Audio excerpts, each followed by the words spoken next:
We are joined again for our wonderful segment, Get a Life, with Loretta LaRoche, our stress management humorist. Welcome, Loretta. Thank you so much. Let's talk about April being Stress Management Humor Month. Well, no, it's actually National Humor Month. That's what I meant. Yeah, that's what you meant. It's okay. I can correct you. So what about Humor Month helps us with stress management? Well, I don't know how many people really know that it's National Humor Month. And, you know, you don't have to have a sense of humor only in April. But it's very important to focus on humor, because without humor, essentially, you're depressed. The less you laugh, and then they take you away.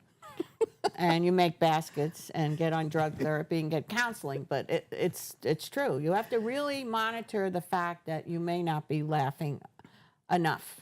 And we're not, because it seems like everybody is stressed out all the time about everything, including like waiting in lines. Well, I think people are stressed out about being stressed out. I mean, the fact of the matter is that stress is now being embraced as a metaphor for your self-worth. So that if someone comes up to you and you start engaging in a conversation, you say, "Oh, how are you? Oh, you won't believe it. You can't imagine what's going on. I have this to do. I have this many errands. I have to go here. I have to come back. My mother's sick. My dog needs vitamins. I think I have a wart on my head. I don't know." And, you know, and you look at these people, and if you're in the same genre as they are, right, you will try to outsource them. I have more stress than you. Yeah, more stress than I have more stress, because listening is no longer a skill that a lot of people have anymore, because in your head you're now practicing what's going on with you while they're talking. So that's become the new way of life. Plus, there's a misery index, believe it or not.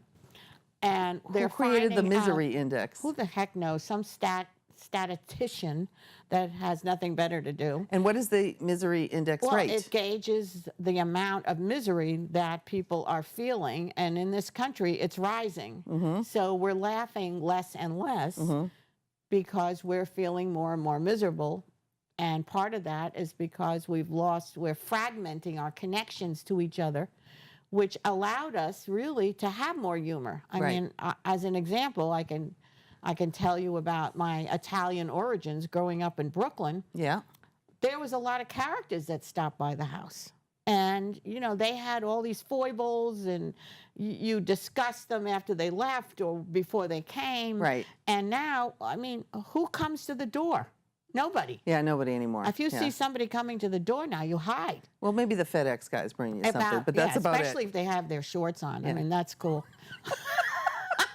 All right, well, getting back, though, to the fact that we're losing our sense of humor. Right. How can we practice? What practical advice can you give us to practice using humor in everyday situations that we run into? That's a good question, because, you know, a lot of people don't realize that they're actually exhibiting humor in their minds, but they have used it to actually make themselves crazy. Okay. So one of the ways that we actually make ourselves crazy is to catastrophize and awfulize. So let's say you're in a line at the supermarket, because that's or in traffic.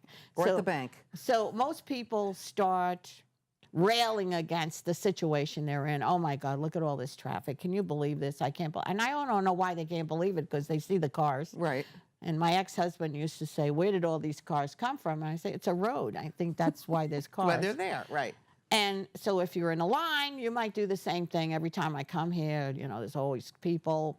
So when you're starting to do that, if you can witness your own behavior, if you can stand back and say, "Oh my God, there I go again." Yeah, I'm getting all stressed out. I'm getting all stressed out about being in a line. Yeah. In a supermarket, it's not, you know, I'm not at a funeral. Right. I'm not being treated for some egregious illness. Right. I'm only in a line. Right. And the line will move. And eventually, or you'll be found dead in the line. So you at the supermarket. At the supermarket, you know, maybe amidst the avocados or something. Right. So the point being, say to yourself, use the same catastrophic mentality and switch it over to seeing how funny that can be by using something called paradoxical intention, which means you continually disturb yourself till you see the funny. You get the aha in the ha-ha.